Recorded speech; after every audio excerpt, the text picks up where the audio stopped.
Hello, I'm Larry Lottenberg, one of the members of the CVL insertion team, and it is a pleasure for me to present to you Guidelines for Placement of Central Venous Access, the Physicians and Physicians Extender Module. This is a project that has been done in conjunction with the University of Florida College of Medicine and Shands Hospital at the University of Florida. I would like to also thank my co-directors of this project, Dr. Joseph Leone, the medical director of the Surgical Intensive Care Unit, and Dr. Edgardo Skeeter Salcedo, the administrative chief resident in general surgery. First, we're going to talk about the catheter sepsis module. Why do we need to complete the orientation for catheter sepsis? Well, we have several problems. One is that central venous line associated infections increase morbidity, mortality, and hospital length of stay. Inadequate education of healthcare workers increases healthcare-associated infections. Many interventions have been devised to work on inadequate education of healthcare workers, and we certainly hope that this module makes a difference in association with these infections. We are looking to achieve a better outcome in catheter-related bloodstream infections. There are many centers that have rates as high as 25 to 26%, and there are also many centers that have rates that approach 0%. Here at Shands UF, prior to the inception of this project, our rate was as high as 50%, but more recently the rate has been decreasing with great rapidity. If you look at statistics for catheter-related bloodstream infections, 90% of all these infections are associated with central venous lines. There are over 400,000 such infections in the U.S. every year. They're associated with increased morbidity, associated with increased mortality, and also associated with increased cost. Every time there's a catheter-related bloodstream infection, it adds approximately $28,000 in cost to the hospital bill. The National Nosocomial Infection Surveillance Rates, which comes from the Center of Disease Control, reported the number of catheter-related bloodstream infections per 1,000 catheter days based on a nationwide intensive care unit surveillance. This table that we had seen compares Shands UF to the rates of the national benchmark, and we are certainly a bit higher than the national benchmark, as you can see. And certainly, based on this information, we felt that we could do better. And here you have several of the units that we have been surveilling. The risk factors for such infections include the site of insertion. We know that the subclavian vein poses less risk than the internal jugular vein or the femoral vein in adults. The use of multi-lumen catheters. These are increased tissue trauma predisposing to these infections and more manipulation and contamination of multiple ports and hubs. Hyperalimentation and/or infusion of lipids also increases catheter-related bloodstream infections, and a high patient-to-nurse ratio increases this. And as you can see, this data is very well referenced. While the literature is not perfect, there is a suggestion that the internal jugular site puts the patient at risk for CVL colonization. And our preference here and our strongest suggestion is that the subclavian vein site be used whenever possible. Further risk factors show that infection elsewhere can cause a secondary infection of these catheters. The catheter can be colonized with organisms. The catheterization, if it lasts more than 72 hours, can have an increase in infection. And inexperience of personnel inserting the CVL lines certainly plays a role, and that will become more important when we look at our second module. In addition to that, use of multiple stopcocks on the ends of these catheters and ports also increases infection, and as stated, multi-lumen catheters do. Here you can see in this schematic the number of areas in which a catheter can be predisposed to infection. It can be predisposed to infection at the attachment point of intravenous tubing to the hub. It can be predisposed at the skin level. It can be predisposed in the subcutaneous tissue, and also predisposed within the vascular tissues around thrombus. So these all act as sites of infection. There is evidence-based 5 steps to prevent catheter-related bloodstream infection. Number 1, clean hands are essential. This can be waterless alcohol-based hand sanitizer, or more readily, washing hands with soap and water. Number 2, select the best insertion site. Number 3, use chlorhexidine and properly prep the skin. Chlorhexidine rather than betadine. Number 4, use maximal barrier precautions. And number 5, remove the catheter as soon as possible. Hand hygiene, when and where. You need to clean your hands with either soap or water or use the waterless hand sanitizer before and after invasive procedures, between patients, after removing gloves, before eating, after using the bathroom, and if any contamination of your gloves is suspected. Furthermore, you need, if you're going to use the waterless hand hygiene solution, coat all surfaces of your hands thoroughly. Purell is what is used in the institution now. This includes your palms, in between your fingers, under your fingernails, the back of your hands, and around your wrists. You should remove any jewelry as well. Rub your hands briskly until they feel comfortable and dry. It usually takes about 15 seconds, and no water or towels are needed. As far as site selection, there are numerous peer-reviewed articles showing that the subclavian site is the best site to prevent infection. One is that it is far away from sputum and nasal contents. It is far away from endotracheal tubes. It is far away from tracheostomies. It is also a very stable site. It does not move much when the patient moves their head or neck. One caveat is, do not use the subclavian site if the patient has renal disease that may require dialysis or is currently a hemodialysis patient. Otherwise, the internal jugular vein site can be chosen. However, the femoral vein site should be used for less than 24 hours, since infection rates in this site are extremely high. Use a single lumen central venous line unless multiple lumens are absolutely necessary. In the trauma arena, this may be necessary for multiple lumens for resuscitation. In the intensive care unit, multiple lumens may be necessary for further resuscitation. Consider a tunneled or implanted CVL line for patients requiring long-term access greater than 30 days, or a PICC or cuffed CVL line for patients requiring therapy greater than a week or perhaps greater than 10 days. Evaluate daily the need for central venous lines and remove the lines when not needed.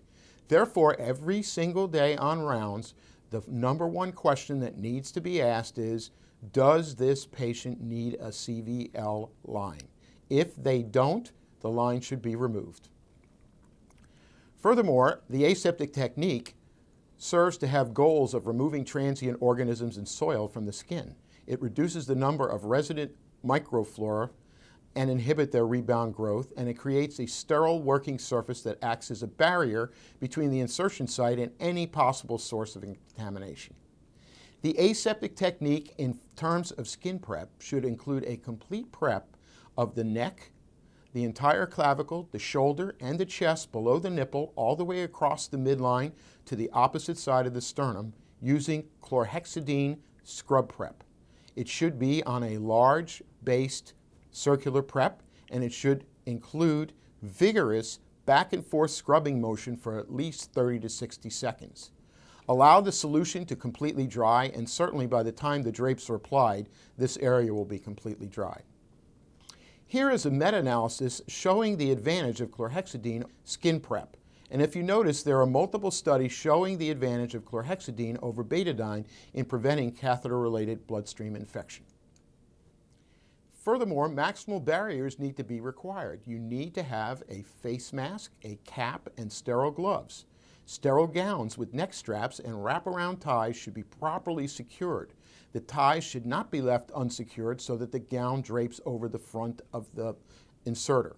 Instruct anyone assisting you or anyone in the immediate area, including all those at the top of the table related to airway and cervical spine stabilization, to wear exactly the same barriers of a face mask, cap, and sterile glove. Allow anyone within 12 inches of the sterile field must also wear the same barriers. In addition to that, the patient must be draped with a large, full-body sterile drape that covers the entire patient. Further elucidation of this will be shown in the accompanying video of the insertion. We also have some evidence that maximal barrier precautions, abbreviated MBP, decrease catheter-related bloodstream infections. There are two good studies that show that any catheter type has been reduced with full-body draping. Further caveats on catheter insertion should include that you do not need to give peri-procedure antibiotics for this procedure. You should not insert CVLs through open techniques such as cut downs because this increases the risk of catheter-related bloodstream infection. And you should ensure adequate room to perform the procedure without risk of contamination. Ultrasound guidance should be used for all internal jugular lines. It's preferred for all PICC lines, and training now exists for the insertion of subclavian lines using ultrasound guidance as a rescue to the blind insertion technique.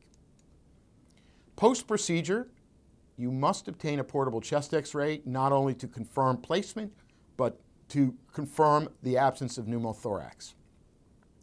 Never proceed to the opposite side of the patient without an interim chest X-ray confirming no pneumothorax.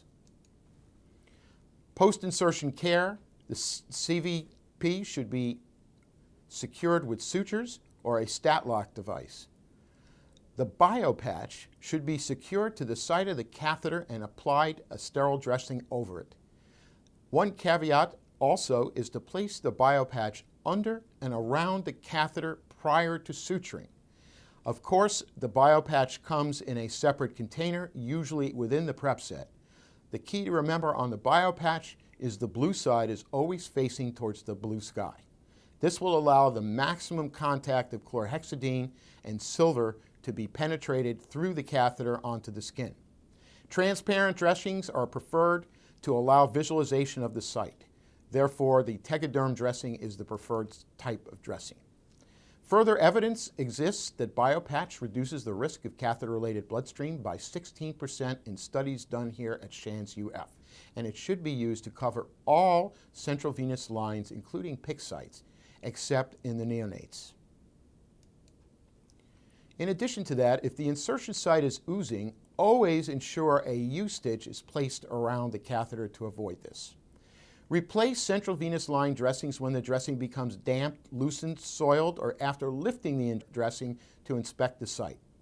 Do not use an antimicrobial ointment, which many of us have used in the past, since it does not reduce the incidence of catheter-related bloodstream infection. As far as replacing lines, there is some controversy related to the replacement of lines. The main caveat is to remove the line as soon as possible and ask every day on rounds, can this line be removed? Routine guide wire exchange or site rotation is not recommended. However, guide wire exchange is acceptable for replacing a malfunctioning catheter or downsizing a PA catheter or introducer to a single lumen or multi-lumen CVP line. Patients who clearly have a catheter-related bloodstream infection should not undergo guide wire exchange. Selected patients with suspected bloodstream catheter infections and limited venous access may have their catheter exchanged over a guide wire, and the catheter tip should be cultured. The culturing of the catheter tip should be at least the terminal 5 centimeters to ensure that the intra-subcutaneous portion of the catheter gets cultured as well. Always switch to a new set of sterile gloves before handling the new catheter if guide wire exchange is being done. So let's talk about suspected central venous line infections. Obviously, if we have a positive blood culture for a recognized pathogen with no identified secondary source, we want to remove the central venous line in a patient who has this scenario. However, if a bloodstream infection is only suspected, or the central venous line is not known to be the source, or the central venous line cannot be removed, clinical judgment is necessary. There are, however, extensive evidence-based guidelines existing for the diagnosis and treatment of catheter-related infections.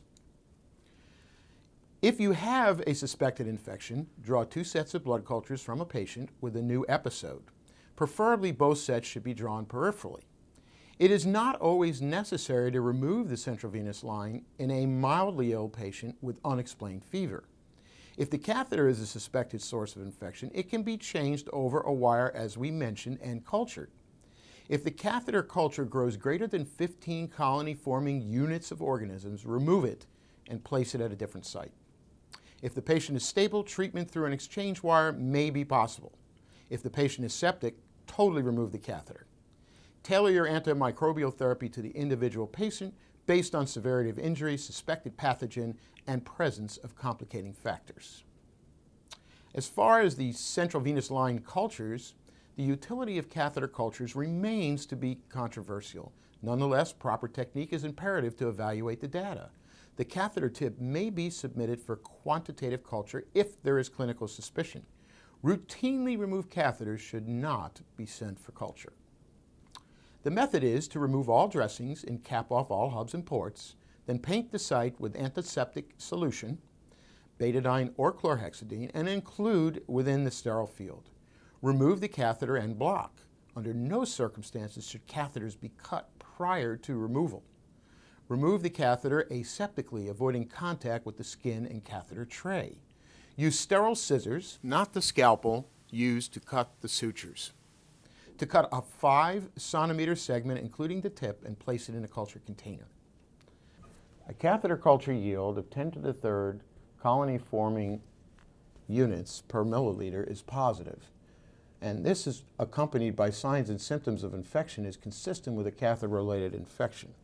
The discrepancy between this number and the previous number on the previous slide of 15 represents the two different techniques, the semi-quantitative versus the quantitative technique. Do not give antibiotics based on a positive catheter culture only. Evaluate the clinical picture.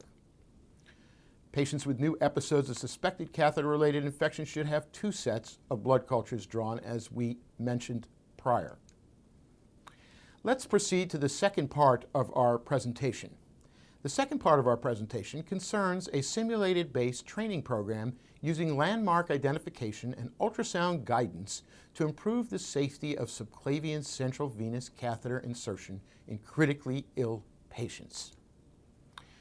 We are here a level 1 trauma center in the north central portion of Florida. We are serving an area of approximately 11 counties around Alachua County. We go all the way north to the Georgia border and west to the Gulf Coast. We see about 2,900 admissions a year at our trauma center. Therefore, we have the opportunity and the necessity to place numerous central venous lines for resuscitation in our critically ill patients. There are multiple indications, as we have stated, for central venous catheters. While these catheters can be life-saving, they are also associated with significant risks. We just talked for quite a while about the risk of infection. Now let's talk about the number of catheters placed annually and the proportion currently inserted without ultrasound guidance. That is not known. There are numerous opportunities for impacting safety with the insertion of central venous catheters. Percutaneous insertions of central venous catheters are usually performed by the so-called blind technique that relies on anatomic landmarks that are palpable or visible structures with normal relationships to the desired vein. Central venous catheters are placed by clinicians whose training and experience may vary greatly. Reported complications rates from the insertion vary all the way from 1% up to 7%. Unsuccessful insertion of central venous catheters may occur in up to 20% of the cases. This module and this course helps to make an impact on these complications. The placement of central venous catheters in the past has been left to a hierarchy of senior house officers showing junior house officers how to perform the procedure. Most house officers do not receive any formal training prior to the insertion of these catheters. The see one, do one, teach one methodology is no longer acceptable because of the frequency of incidents of catheter-related infection, breaks in sterile field, and catheter-related complications. Therefore, this module has been designed to adequately train PGY1 house officers in general surgery, emergency medicine, anesthesia, medicine, and all areas of the safe, sterile, and risk-free insertion of CVP catheters on patients who are critically ill in all areas of the hospital, including the emergency department, the intensive care unit, the operating room, and the patient floor. We also intend to expose within the Department of Surgery all the PGY 2, 3, 4, and 5 residents to the training methodology, which will include an anatomic analysis of the subclavian vein, simulation-based training on insertion, landmark-based insertion, and ultrasound-guided rescue of failed landmark-based insertions. We intend to decrease the catheter-related sepsis rate by emphasizing proper gowning, gloving, site preparation, draping, and maintenance of the sterile field in all environments. A 1-hour intensive anatomy course of the anatomy of the subclavian region of the chest using Atom Interactive Anatomy will be presented. Atom Interactive Anatomy will allow us to go from skin level and scroll down through the various anatomical depths, and it will also allow us to define anatomy as we go down and scroll down through the anatomy of the clavicle and the supraclavicular area. And as you can see here, you can identify the clavicle, you can identify the cephalic vein, you can identify the basilic vein, you can continue to scroll down, you can unroof and look at fascia overlying the subclavius muscle near the subclavian vein. You can continue to scroll down, peel off more layers, get right under the clavicle and identify the subclavian artery and the axillary artery, and identify the axillary vein and then the external jugular vein. And then as we scroll down, we can peel off the clavicle and identify the subclavian vein. And the importance here is to understand that the subclavian vein is just at the curvature of the clavicle, which many people might infer is at the junction of the inner third and the middle third of the clavicle, or just at the curve of the clavicle. And as we peel down, we get a good picture of the subclavian vein anatomically to give us a better idea of the anatomy required to be able to insert the catheter and puncture the subclavian vein and then access the superior vena cava from either the right or the left side and understand the anatomy, understand where the internal jugular vein meets, the right brachiocephalic vein and the subclavian vein, and to be able to enter here. Obviously, going too far lateral might give us an arterial stick, or even going further lateral as we peel down and get into the chest cavity might allow us to puncture the pleura and get a pneumothorax. So with this excellent anatomy program, we can provide the student with excellent anatomical teaching. A pre-test and a post-test will be mandatory. Here are examples of the pre-test and the post-test, which will be answered during the anatomy course.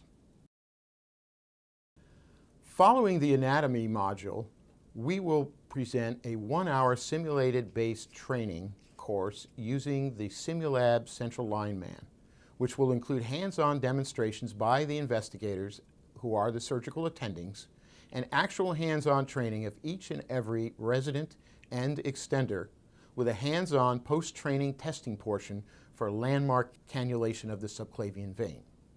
Here you see the Central Line Man. The key features include realistic tissue, anatomically correct landmarks, verifying colors of blood to show positive and negative responses, interchangeable tissues, refillable veins and arteries, water-based blood, natural resistant, natural flashback of blood, and self-sealing veins and arteries.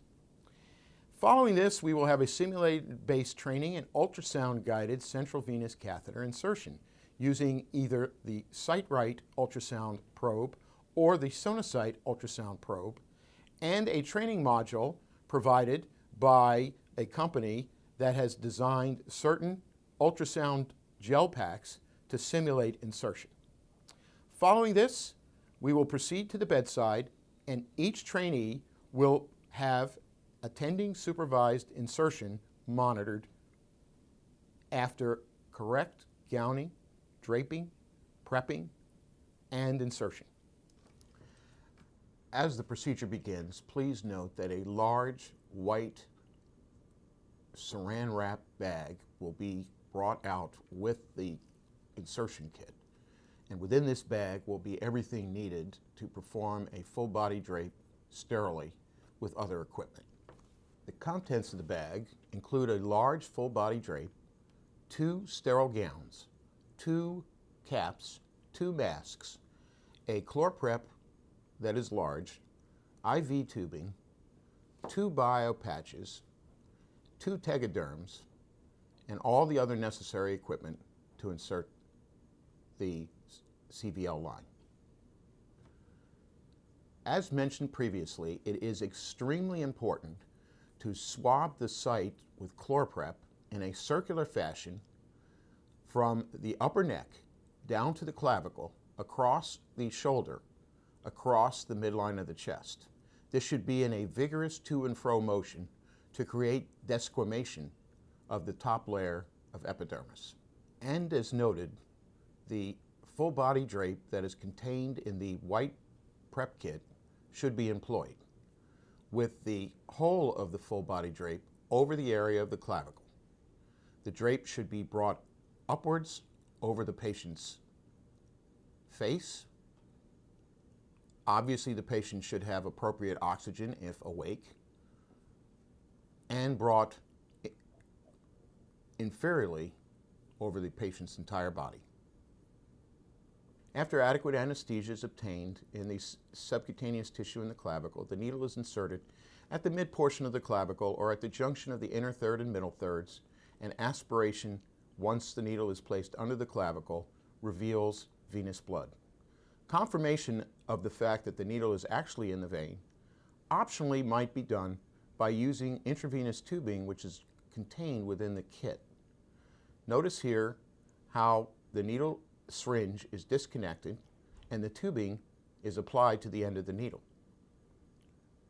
Identification that this is in fact in the vein is made by the fact that there is no pulsatile blood returning down the tubing and that the column of blood varies with respiration.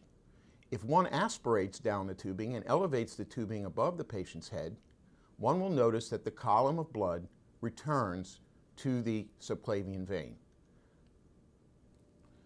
As demonstrated in this second patient, after full body drape, adequate gown and gloving, and an appropriate timeout, a hand is inserted with one finger in the sternal notch and the thumb at the junction of the inner third and middle third of the clavicle.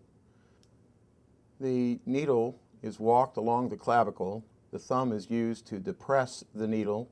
Once the needle is under the clavicle, we begin to aspirate until we get a blood return. As soon as we get a blood return, we hold the needle in place, disconnect the syringe, and insert the guide wire down the needle, employing the Seldinger technique. The guide wire should enter smoothly. There should be no kinking and no disruption with the entry of the guide wire. Oftentimes, looking at the EKG monitor will help confirm central position because there will be a PAC or a PVC. If there's a run of PVCs, the guide wire is simply withdrawn. The needle is then withdrawn from the vein, leaving the guide wire in place. A knife that is contained in the kit with a number 11 blade is brought into the field, and the knife is used to incise the skin at the entry of the guide wire. Adequate incision should provide for free entry of both the introducer and the dilator. The dilator is then placed over the end of the guide wire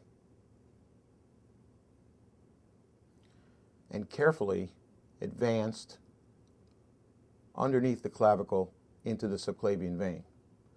Care should be taken to make sure that the guide wire is extending past the distal portion of the dilator. Dilatation is performed. The dilator is then removed. The guide wire is always left in place.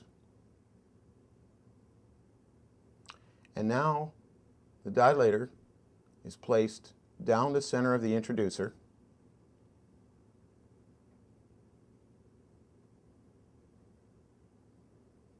with the hub of the dilator all the way up to the hub of the central portion of the introducer. The entire unit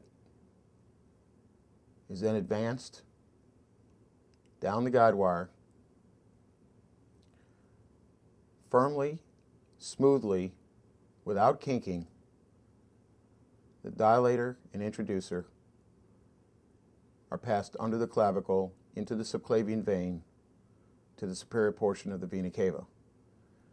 The introducer should be passed all the way to the end, and the guide wire and dilator are removed. Notice the clips on the end of the brown port and white port are both occluded so that blood does not exude onto the patient, or air is not introduced into the patient. We then aspirate, confirming placement with a blood return, and inject saline to clear the port and the dilator of blood. A suture, preferably on a straight needle, is placed around the exit of the catheter using a U-stitch for hemostasis. The suture should be a 2-0 or 0 silk or nylon. The U-stitch is secured to prevent bleeding at the site and passed through the wings by tying an air knot and then securing it to the skin. Caps are placed on the end of the ports. A cap is placed on the end of the central introducer to protect the introducer from sterility should a Swan-Ganz catheter need to be inserted. And the biopatch is placed around the catheter in an appropriate fashion with a Tegaderm occlusive dressing placed on top. Only then should the drape be removed.